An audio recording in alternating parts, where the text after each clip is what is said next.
wanna be down with the king. It's the Sports Kings. Sports Kings. Big Mike. He might fall off the wagon in the next 10 minutes. And Rob Calloway. It's about bringing talent. It's not about all the flash and glitz and glam. Not your average sports talk show. The Sports Kings. This is NFL legend, work done. This your boy D. Howard, a.k.a. Superman. I'm Jerome Bettis, the bus. It's Cam Newton. Holla at your boy, already. This is Hank Aaron, and I'm down with the king. Tell a friend, Kings is back.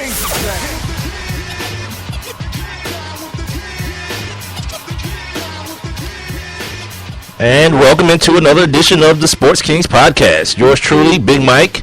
Got Rob Calloway with me as usual. Yep. Trying to work out some of these kinks here as far as our audio goes. But anyway, happy Thursday, everybody. Happy weekend eve, as one of our guys, Big Tigger, would say. As always, we're being heard on Spreaker.com.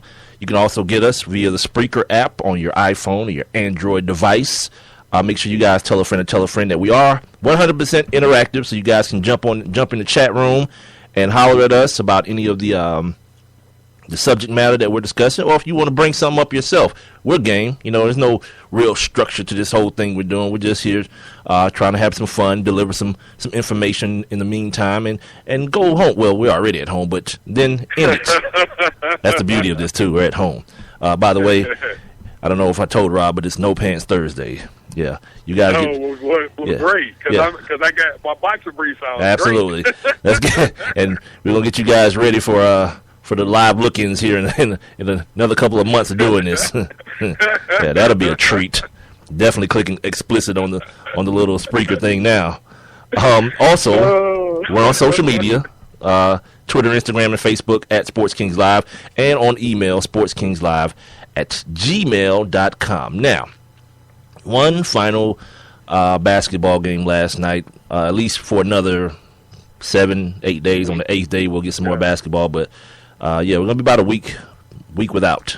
So I'm interested to hear what you guys are going to be doing with your down sports time. In the meantime, those of you who aren't like really, really, really into baseball or hockey, which, you know, the hockey, from my understanding, for what I've been seeing score-wise and series numbers-wise, they've been giving sports fans the most excitement as far as their playoffs have been going. You know, overtime games, Game 7s in New York City. So all those things would be great. They were happening in the NBA, but they're not. So, you know, thus is life. Don't forget, today we'll also do our daily look back in the world of sports called On This Day. We're going to talk about, obviously, the basketball game last night in which the Golden State Warriors beat the Houston Rockets 104-90 to close out their series 4-1. Some stuff going on in the NFL. Everybody's in OTAs basically now. 30 teams are in OTAs right now, which that's not any news. But another arrest happened last night. Greg Hardy had his appeal today. We'll talk a little bit about that. We didn't get a chance to talk about the Colin Kaepernick incident that happened, I think, over the weekend, as well as my guy Jim Trotter did a piece yesterday, a wonderful piece yesterday on ESPN that actually there's something that I'd mentioned to Rob some years ago, so I'm gonna bring that back. I got some comments about Mike Vick as well today.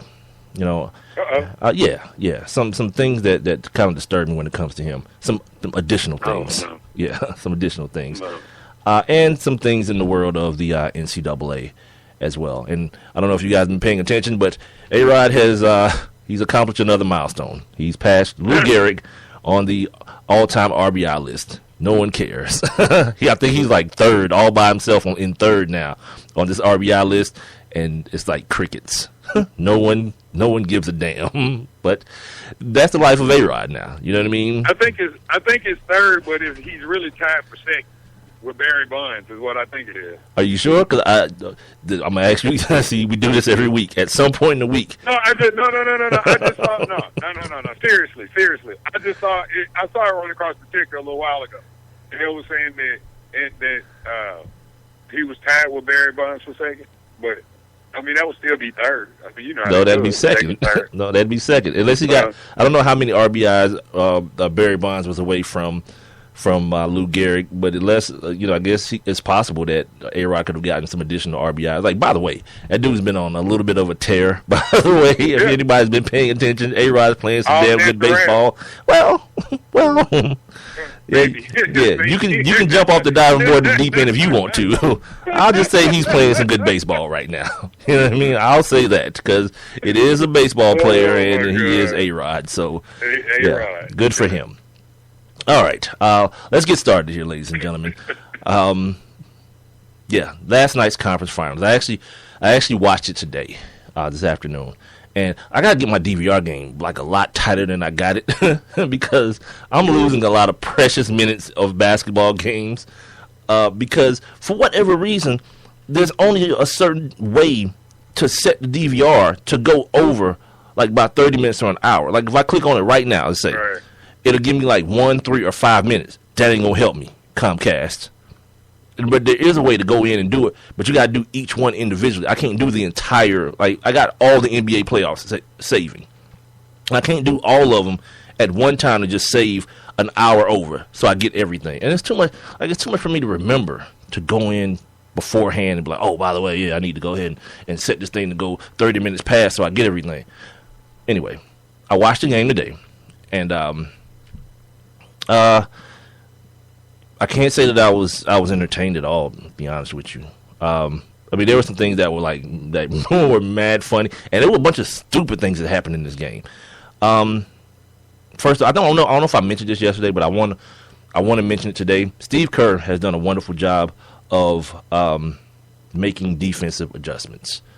Some of the things that he did during the Memphis series to get Tony Allen off the court, to get his guy Klay Thompson some looks, and this in this it seems like it's always surrounding Klay Thompson in this series with Houston, giving James Harden some other looks, some Harrison Barnes, giving him some Draymond Green to allow Klay Thompson to do other things than have to chase this dude around.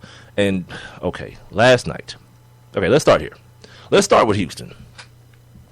Dwight Howard, once again, ladies and gentlemen, is who he is. It just is like, stop looking for like the days of, man, Dwight Howard could be a beast or Dwight Howard could be this. Those days are over. He's in the stage of his career.